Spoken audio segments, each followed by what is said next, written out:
지금 대출 받기가 가장 좋습니다. 네, 금융당국에서 이걸 지켜보지만은 못하는 거예요. 작년 대비해서 많이 늘어나게끔 방치하지는 않겠다라고 발표를 했어요. 월별, 분기별로, 은행별로 이제 규제를 하겠다라고 한 거예요. 스트레스 3단계가 도입되기 전이 오히려 한도도 많이 나오고 확실히 대출 받기는 여전히 연초가 유리할 거다 이렇게 보고 있습니다.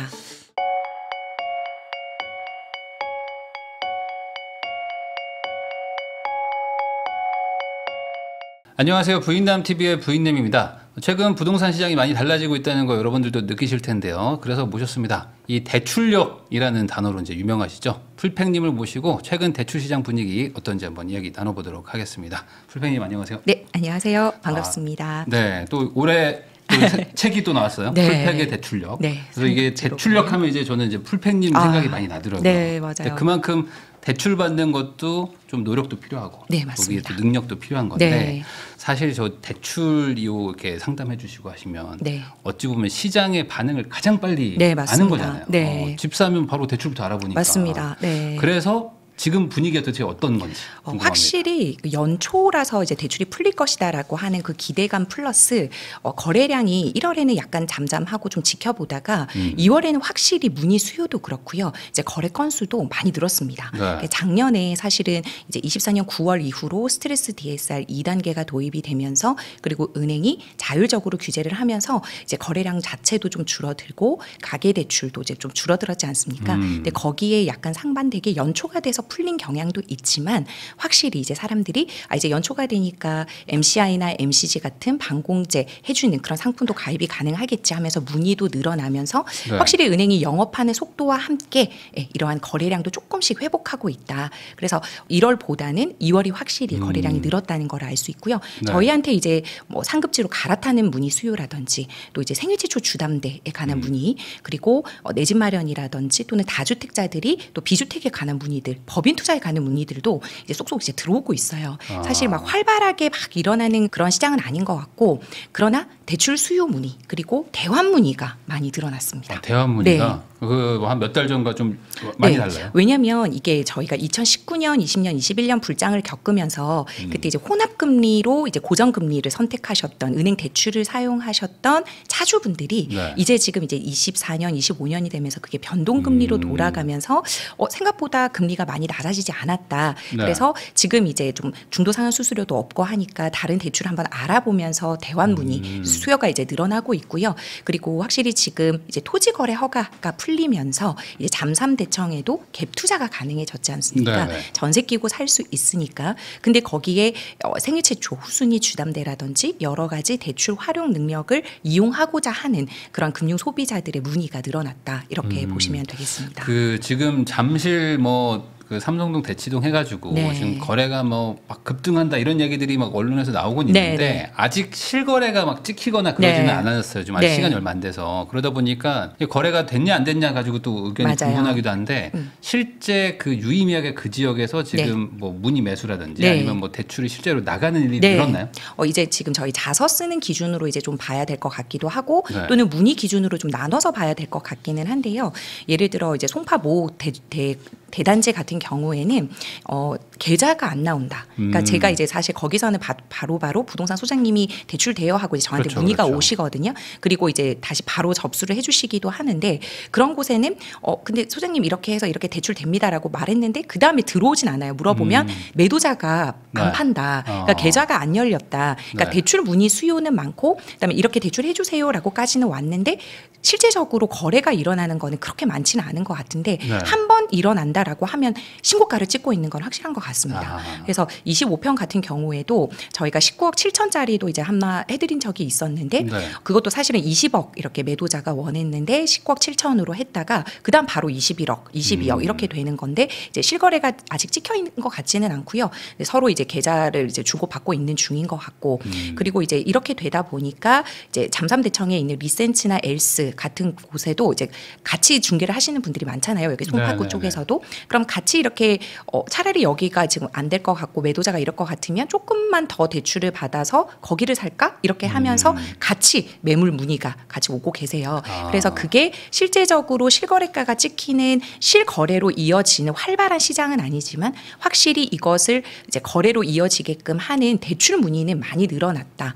예, 그렇게 보고 있습니다. 그리고 확실히 그렇게 자서도 많이 요청을 하고 있고요. 네. 그러니까 이게 일반적인 생각에서는 보통은 이제 집주인이 팔려고 하는데 뭐 네. 매수자가 고민하고 있다. 네. 이거에 좀 익숙한데 그게 네. 아니라 지금은 네. 매수자 사겠다고 하는데 예. 야, 그 가격에는 내가 좀 이러고 있다는 거죠. 근데 지금. 그게 이제 지역별로도 물건별로도 좀 다른 것 같아요. 이게 말씀드린 잠삼대청이라든지 네. 또는 서울 수도권에 우리가 노른자, 일명 이제 노른자 같이 우리가 누구나 수요가 있는 그러한 아파트에 대한 문의가 늘고 대출 수요에 대한 문의가 늘고 하고 있는데 다른 데는 사실 막 그렇게 늘어난다는 느낌은 오지 않아요. 뭐 수도권이 갑자기 서울처럼 그렇게 문의가 많이 늘어나거나 이런 건 아니고 오히려 아까 말씀드린 대로 대환 문의가 오히려 더 많고요. 지방에 있는 분들이 지방을 사려는 게 아니라 서울에 있는 아파트에 대한 문의, 갭 투자에 대한 문의 이런 게 있기 때문에 확실히 지방 분들도 서울에 그냥 아파트를 사려고 하는 수요가 확실히 있구나. 이제 그러한 것들을 저희는 대출을 보면은 바로 알 수가 있으니까요.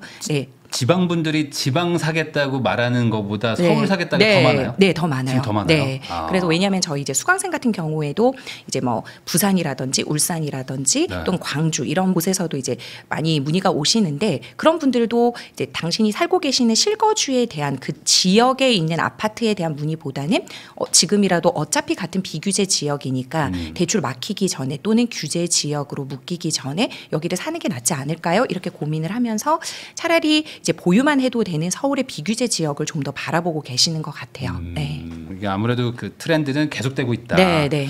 그러면 최근에 뭐 아까 말씀하신 그 강남 3구 뭐 네. 토지거래 허가가 풀린데 옆에 네. 뭐 마용성이라든지 네. 뭐 이런 것들로 온기가 가고 있다 이런 얘기들도 많이 나오고 네, 있는데 네. 실제 그렇게 뭐 문의가 좀 늘어나는 게 있나요? 동작구라든지 광진구 또는 좀 더 가서 영등포구, 여의도에 관한 문의도 목동 뭐 재건축 이러한 부분도 딱 보면은 어디서 다 공부하고 오셨나 할 정도로 너무 이제 네. 익숙한 아파트들에 대한 문의 그리고 이러한 대출 수요에 대한 문의들이 있는 네. 걸 보고 사람들이 아무래도 안전한 자산으로 내 집 마련을 하고 갈아타기를 하려는구나라는 거를 확실히 이제 볼 수 있을 것 같습니다. 그러면은 그런 지역들은 막 이렇게 활발한데 네. 반대로 얘기하면은 공부했다는 느낌을 받으셨다는 네. 거는 잘 관심 없는 지역들은 또 한산하고 조용하고 네, 그런 것 같아요. 그래서 완전히 또 다르네요. 네, 이 온도 차가 확실히 단다. 네, 그렇게 느껴집니다. 그러면은 또 이제 아마 시청자분들이 궁금해하실 게 네. 그래서 지금 대출 규제 좀 풀렸냐 이게 네. 제일 궁금하실 것 같아요. 네. 좀 어떤가요? 그러니까 연초가 되면은 사실은 이제 대출 총량이 리셋이 되면서 은행들이 적극적으로 영업을 하고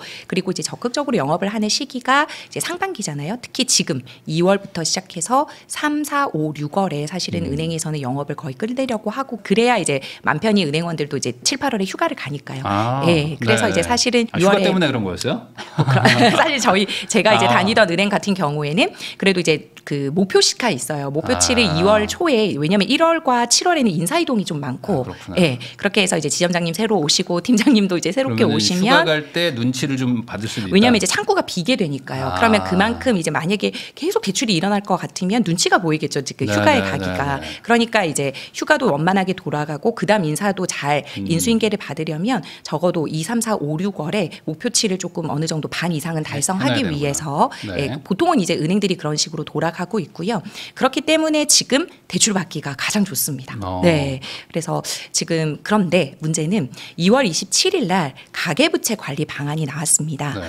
이게 토지거래 허가 구역이 풀리면서 이제 서울의 주요 중심으로 이제 조금 거래 온기가 돌면서 신고가를 계속 찍으려고 하고 있으니까 이제 그 금융당국에서 이걸 지켜보지만은 못하는 거예요. 왜냐하면 우리가 갭 투자가 가능하다라는 건 예를 들어 뭐 20억짜리 아파트를 전세 10억 끼고 산다라고 하면 10억 현금을 들고 들어가는 분들도 대다수이지만 네. 사실 사실은 말씀드린 대로 생애 최초 후순위 주담대라든지 무주택자, 그러니까 규제 지역의 무주택자는 어차피 전세 끼고는 못 사는데 생애 최초 무주택자는 최대 6억 원까지 활용을 할 수가 있으니까 네네. 앞에 10억 그다음에 DSR 범위 내에서 6억 하고 내 돈 4, 5억 가지고도 20억짜리 아파트를 살 수 있는 그런 구조가 되다 보니까 네. 규제 지역에도 여전히 LTV 80%를 이용한 생애 최초 주담대에 대한 문의 뭐 이런 것 때문에 이러한 대출을 활용할 수 있는 것에 대해서는 여전히 할 수 있는 방향이 열리고는 있는데 네. 문제는 2월 27일 날 나온 게 뭐냐면 가계대출 총량은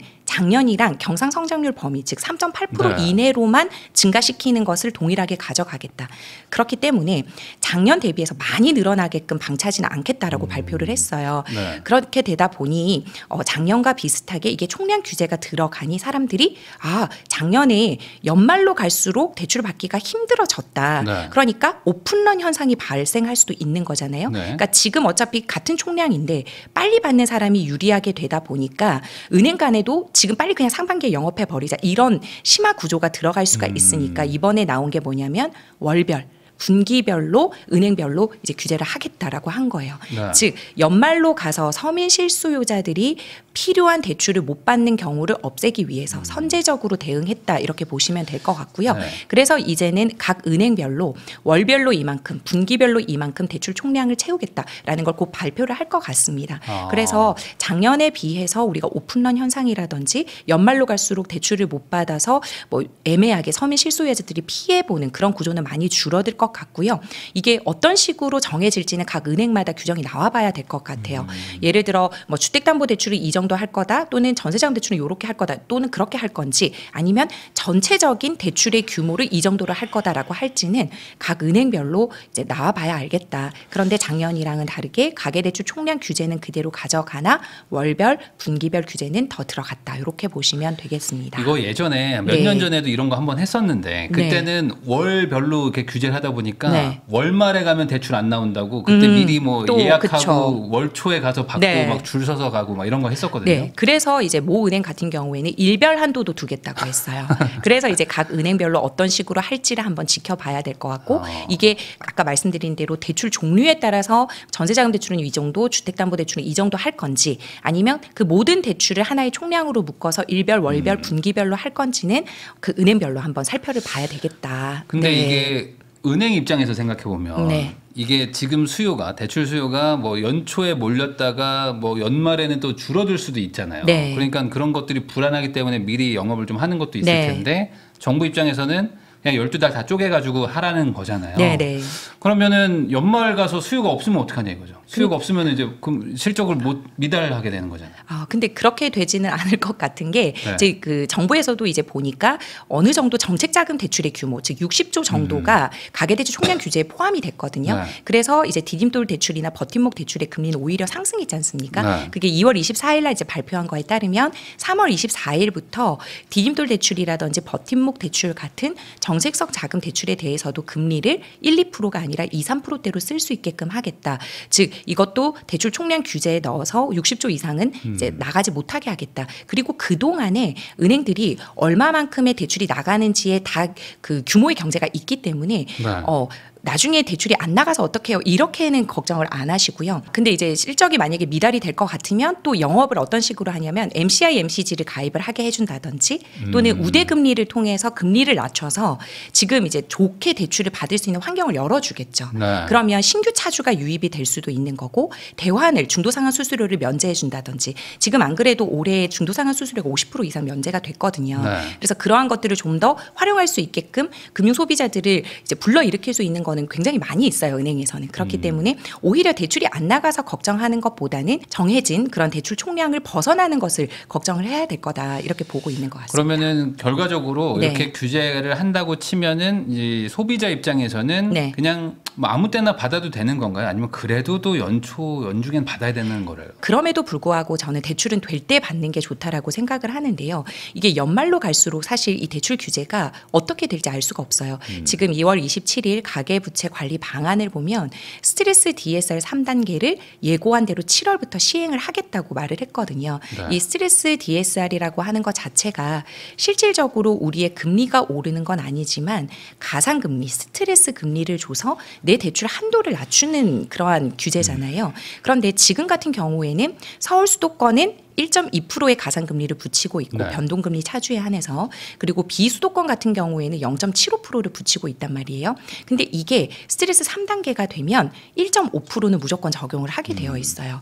그러면 수도권도 이렇게 차별화해서 조금 이제 적용을 하겠다. 그러니까 왜냐하면 지금 이 가계부채 관리 방안에도 지방과 서울 수도권의 격차가 너무 크기 때문에 네. 이 지방에서 대출이 나갈 때는 이 은행들에게 인센티브를 주겠다고 했거든요. 그렇기 때문에 지방은행과 그리고 지방에 대출이 나가는 거를 좀 더 지원을 해줄 것 같아요. 그러한 이제 전반적인 규제나 이런 거는 이제 나와봐야 알겠지만 그리고 4, 5월이 되면 이제 확실히 스트레스 금리를 얼마나 부여할 건지도 이제 발표를 하겠다고 했는데 그 최하 금리가 1.5예요. 네. 그러면 비수도권에서는 0.75에서 1.5 두 배로 오르는 거기 때문에 확실히 대출 한도에 대한 차이를 많이 느낄 수 있을 거고요. 네. 지금 수도권도 1.2가 적용이 되는데 1.5보다는 확실히 높겠죠. 제가 네. 예상하기로는 한 2%대도 가능할 거로 같은데 그럼 그렇게 됐을 때 스트레스 DSR 3단계가 도입이 되면 몇 천만 원이라도 줄어드는 구조인데 스트레스 3단계가 도입되기 전이 오히려 한도도 많이 나오고 그리고 영업이 이제 활발하게 진행이 되면 우대금리도 많이 줄 수가 있기 때문에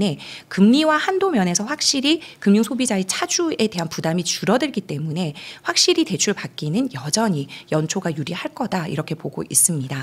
그러면 지금 말씀하시는 거를 들어보면 결과적으로 어떤 시장 상황도 그렇고 네. 금리 자체도 지금 내려가고 있는 추세인 거기 때문에 네. 대출해 줄 수 있을 때 받아라. 네. 이렇게 이해하면 되는 걸까요? 근데 이제 사실은 여러분들이 체감적으로 막 3%대 이렇게는 체감을 아직은 못 하실 거예요. 네. 왜냐하면 우리가 작년 같은 경우에는 은행들이 적극적으로 영업을 했을 때 3%대 초반도 받으시는 분들도 있었고 3%대의 이제 대출을 가져가시는 분들이 꽤 있었는데 지금은 여전히 은행 주택담보대출 금리 평균이 거의 4%대 초반 그리고 중반까지도 이제 형성이 되고 거기서 우대금리를 받으면 3%대로 이제 형성이 되고 있고 그리고 각 은행별로 이제 이번 달부터 드디어 이제 그 전자계약을 한다든지 또는 LTV 40% 내 뭐 이런 식으로 개별적으로 들어간 것에 한해서 3.89%또 은행도 이제 나오기 시작했기 때문에 점차적으로 한국은행 기준금리 인하가 되면서 이 변동금리부터 내려가는 모습은 보이고는 있거든요.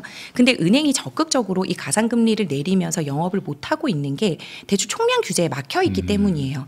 왜냐하면 총량은 막혀 있는데 금리를 내려버리면 사람들이 대출을 더 많이 받을 수 있는 구조가 되니까 이게 아이러니하게 그러니까 역발상이 돼버리는 거잖아요. 그러니까 은행에서는 막막 대출을 내주기 위해서 금리를 낮추지도 못하고 있는 상황이고 네. 그리고 가산금리는 내려가 있지만 우대금리를 그렇다고 확확 주지도 못하는 상황이고 그래서 지금 우리가 대출 금리를 형성하는 것이 조달금리에 그다음에 가산금리가 더해져서 내 우대금리를 빼면 네. 내 대출금리가 형성이 되는데 가산금리는 어느 정도 낮춰져 있는데 우대금리 폭이 그렇게 높지 않기 때문에 아직은 여러분들이 피부로 느끼면서 대출금리 많이 내려왔네 이렇게는 판단이 안 되실 거예요. 그러나 이제 3월로 가시면 확실히 1, 2월보다는 3%대의 대출을 좀 많이 만나보실 수 있지 않을까 이렇게 예상을 해보고 있습니다.